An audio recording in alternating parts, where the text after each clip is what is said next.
Hello, welcome to the Bearded Horror Review. My name is Dan, aka the Boogey Man, and usually I would review a horror movie, but every so often I like to change it up a little bit.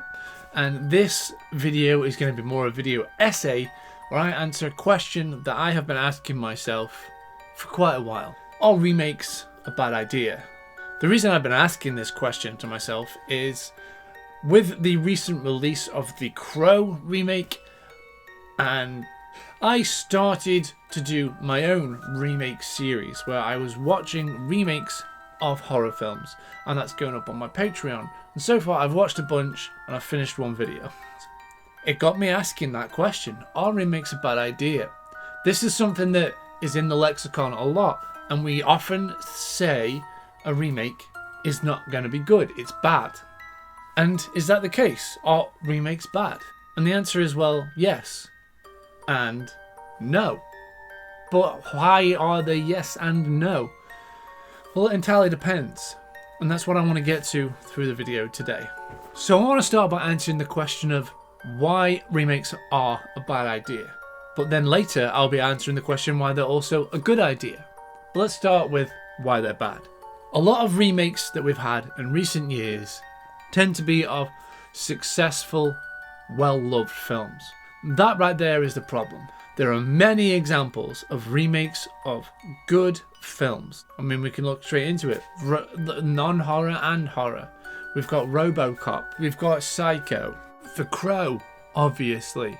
A Nightmare on Elm Street. The Friday the 13th remake. I mean, if I just sat here and went through all of those bad remakes, it would take forever. So there's just a couple of examples. But why are they bad? There's got to be a reason why these films are bad, because, you know, we have these amazing films. RoboCop is a classic. What could go wrong with remaking it? The story's great. The story is impeccable. It's fantastic. It's satirical. It's action-packed. It's violent. Why wouldn't it work if we remade it? Because there's a couple of reasons. One, the first and most obvious reason why a remake like that won't work is because it's lightning in a bottle. It already worked the first time around. It's the old adage, if it ain't broke, don't fix it. So if you're taking something that everybody loves, it's really popular, and it's done really well, and you try and remake that, you're not going to come out with a good product. One, it's going to be criticised twice as hard because it comes with love from the fandom. Two, you aren't going to capture that essence that the original had. You're always going to be seen as a copy. Three, a lot of these remakes will take the idea that the original had and restructure it, reorder it, tone it down, change the feel of it. So when you get this RoboCop,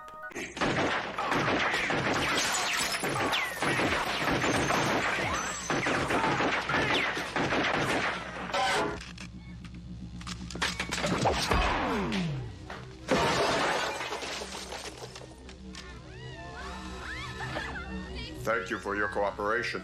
and then this RoboCop, Walter Carroll, look at me.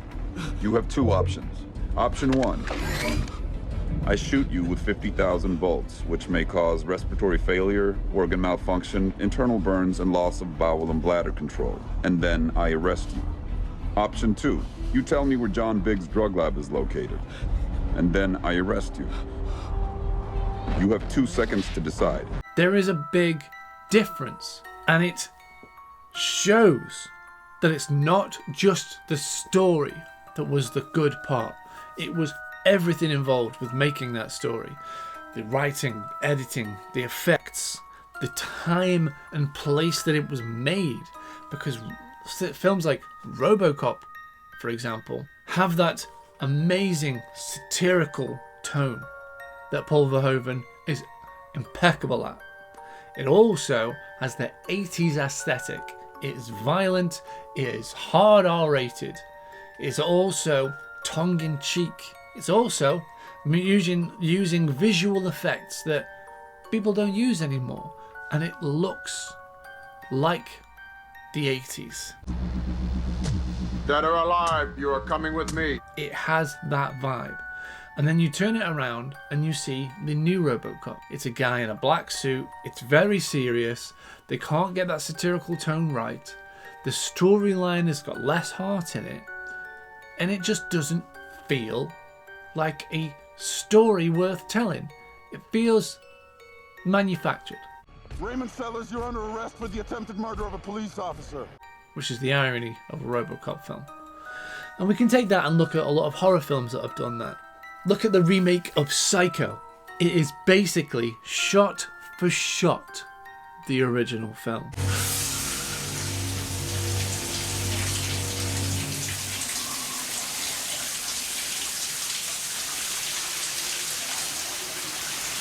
But it's in colour and with updated actors. All the actors that are in it are good actors. However, they're miscast, they're misplaced. They try and push slightly with different moments to emphasise, oh, let's push that envelope just a little bit further than they could have in the 60s. And what results do we get? It looks like someone's copied someone's homework and embellished it a little bit. It's just not as good. It feels flat. It feels passionless. And that's what happens with a lot of remakes. Another issue that happens with remakes is updating them. We try and update them for modern audiences, but unfortunately some of these stories aren't made for modern sensibilities. Let's look at Poltergeist, for example. The remake of Poltergeist uses modern day tropes. In the original, it's a bunch of people, they're in a house, they've been there for a little while. The guy sells these houses, he earns commission on it, and he got this house very cheap, and they move and live in this area. It turns out that the house and a lot of the area was built upon graves, and they just moved the headstones, they didn't move the graves. You son of a bitch, you moved the cemetery, but you left the bodies, didn't you? You son of a bitch, you left the bodies and you only moved the headstones! You only moved the headstones! And then we look at the new one. A group of people move into a house, which is a very common trope for modern horror films. They're moving into the house new, the husband is having trouble finding work, and then the poltergeists start happening. But it starts messing with the modern technology, their phones, their laptops. And then they throw CGI into the mix, and it just doesn't work. They try and show things that we didn't need to see. They try and do things with technology that feels tacky. There's a drone in there at one point. Madison! Madison! Madison, honey! Madison, sweetheart, it's Mommy! Mommy? Maddie? Daddy?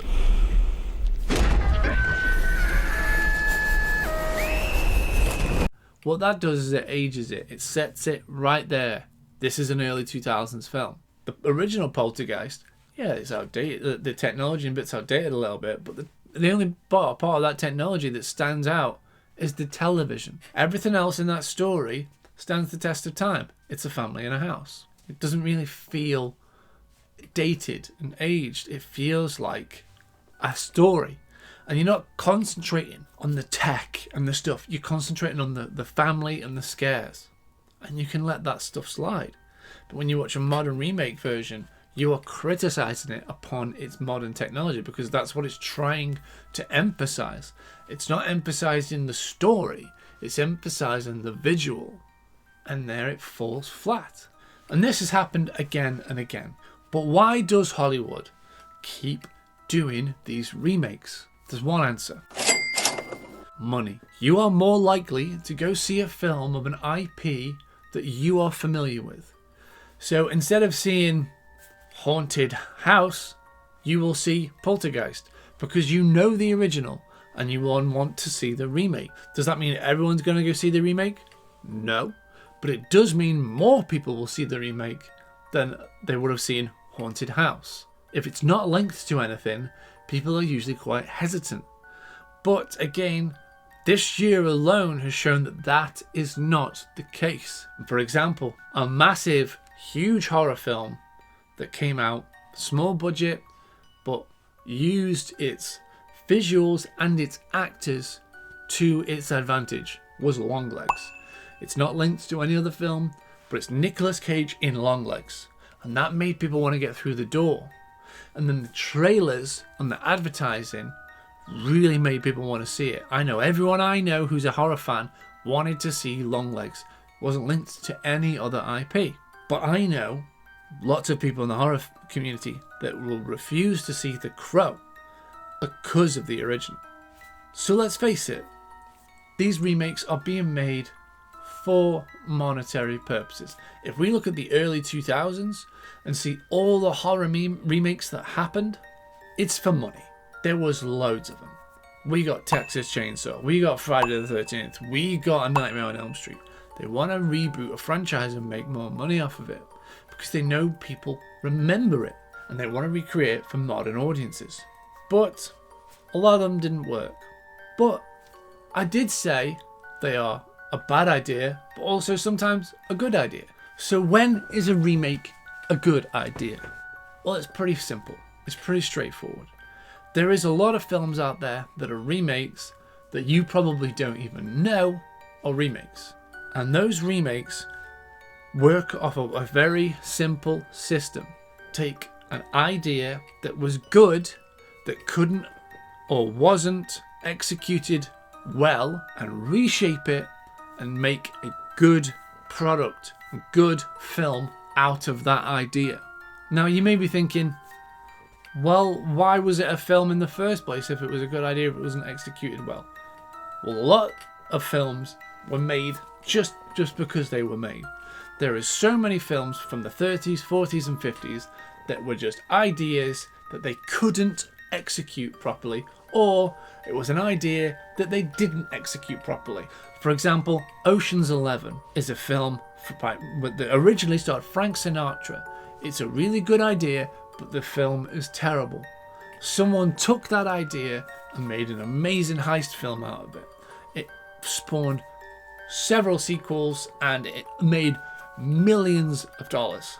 It is a fantastic series and it's a really good idea that unfortunately originally wasn't executed well. Or an example of my favourite film of all time, The Thing. They took the idea of the book that they couldn't execute in film when it was originally made, The Thing from Another World.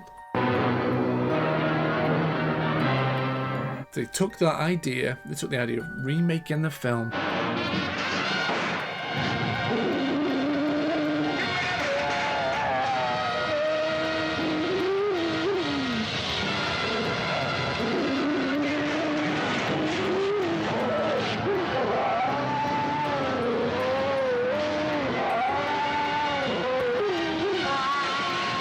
but leaning more heavily towards the source material to create possibly the greatest horror of all time. You gotta be f***ing kidding. It is one of the greatest films of all time, but that again, it is a remake. So we can see when a remake is a good idea. I can give you a list of horror movies that were remakes that were really good ideas. The Thing, The Fly,